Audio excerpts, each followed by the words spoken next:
Mardani Academy. Apa kabar sahabat-sahabat semuanya? Mudah-mudahan semua dalam keadaan sehat walafiat dan kita selalu dalam lindungan Tuhan Yang Maha Esa. Hari ini bertemu kembali dengan saya dengan program terbaru dari Sri Mardani Academy, yaitu Free Class Sang Penyihir.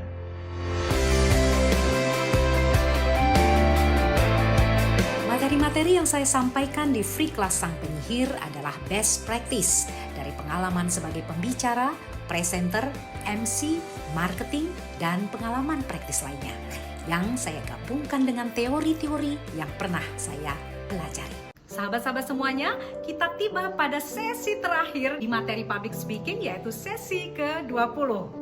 Bagaimana? Sudah mengikuti sesi-sesi sebelumnya? Jadi silahkan mengikuti sesi 11 sampai dengan 20 sehingga sahabat-sahabat semua di sini dapat menjawab pertanyaan saya dengan mudah. Di sesi ke-20 ini saya akan sharing tentang apa yang tidak boleh dilakukan ketika kita menjadi seorang pembicara. Hal yang tidak boleh ini bisa dari tatapan mata, bisa juga dari gerakan tubuh, bisa juga dari kata-kata dan hal-hal yang lainnya. Tatapan mata. Sebagai seorang pembicara, dilarang untuk menatap bagian atas kepala audiens atau sesuatu yang ada di belakang ruangan. Nah, ini biasanya pembicara yang tidak percaya diri. Jadi menatapnya hanya bagian atas dari kepala audiens dan bagian belakang dari sebuah ruangan. Ini akan terlihat mengambang. Ini dilarang untuk dilakukan. Kemudian, seorang pembicara juga dilarang ketika menyapu ruangan hanya memakai tatapan mata saja. Tapi menyapunya harus dengan seluruh bagian tubuh, baik kepala ataupun bodi kita. Jadi, seperti ini contohnya. Ya, jadi ini namanya menyapu seluruh ruangan. Bukan hanya dengan memakai mata. Yang dilarang dari tatapan mata bagi seorang pembicara adalah menatap hanya satu orang saja.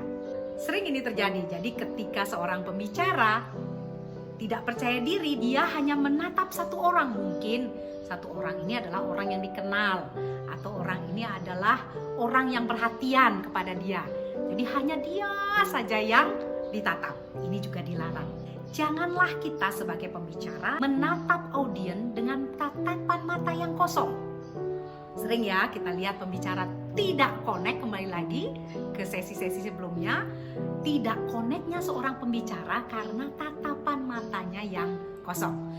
Selanjutnya yang tidak boleh dari gerakan tubuh seperti apa? Pertama adalah berjalan membelakangi para audiens sambil berbicara. Nah, itu tidak boleh.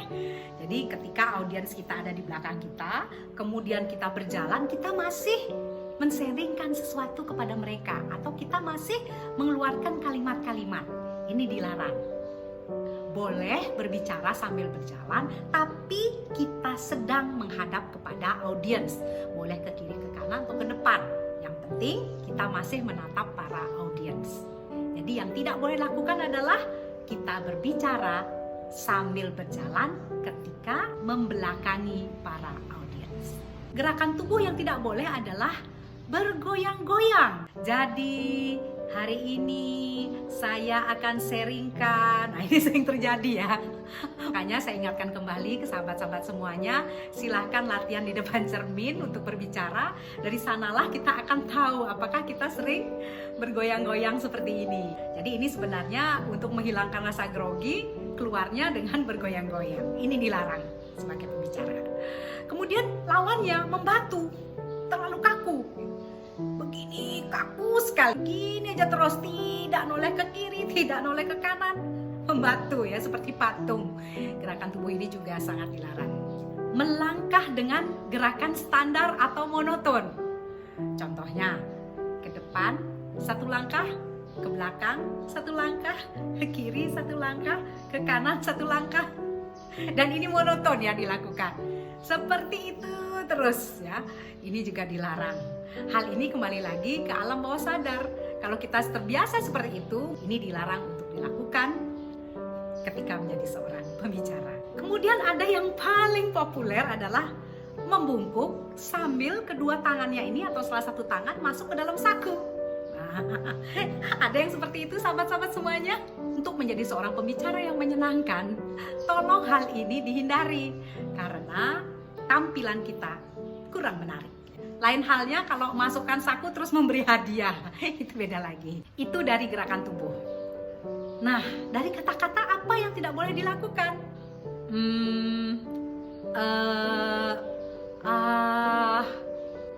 Apalagi ya? Gitu ya?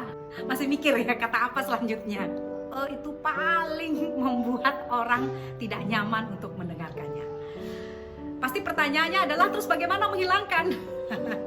Terutama sebenarnya ada banyak cara menghilangkan, tapi tips yang paling mudah untuk dilakukan adalah berdiam.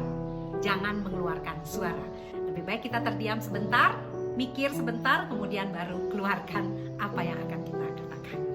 Gerakan-gerakan grogi. Contohnya seperti apa? Nih ya, usap-usap tangan, kemudian usap lengan. Ini sering terjadi ya, atau benerin baju, atau benerin kacamata, ya, atau kadang-kadang benerin rambut. Nah, gini ya, ini juga dilarang untuk dilakukan. Ini namanya nervous gesture. Jadi gerakan-gerakan grogi yang biasanya timbul secara alami ketika kita berada di hadapan publik. Jangan berbicara terlalu cepat, jangan berbicara terlalu lambat, dan jangan terlalu lemah atau terus-terusan keras. Jadi hal itu tolong diingatkan kembali untuk kata-kata, jangan sampai kita melakukan hal-hal tersebut. Baik sahabat-sahabat semuanya, materi public speaking berakhir di sesi 20 ini. Harapan saya semoga hal ini dapat bermanfaat bagi sahabat-sahabat semuanya. Tentu banyak kekurangan yang kami sampaikan.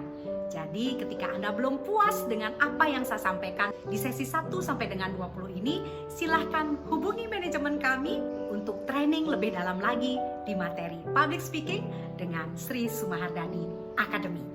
Saya sendiri nanti yang akan memberikan training kepada sahabat-sahabat semuanya dengan langsung bertatap muka dengan saya. Semoga semuanya bermanfaat dan kita semua dapat menjadi seorang pembicara yang menyenangkan. Saya akhiri dengan satu quote. Kemampuan berbicara di hadapan publik adalah aset dan investasi yang sangat berharga. Semakin dipupuk, maka value-nya akan semakin bertambah. Sri Sumahardani. Baik sahabat-sahabat semuanya, sekian dulu materi hari ini. Kita akan lanjutkan esok hari. Ingat melatihnya agar kita terbiasa menjadi pembicara yang menyenangkan di hadapan orang lain. Salam senyum.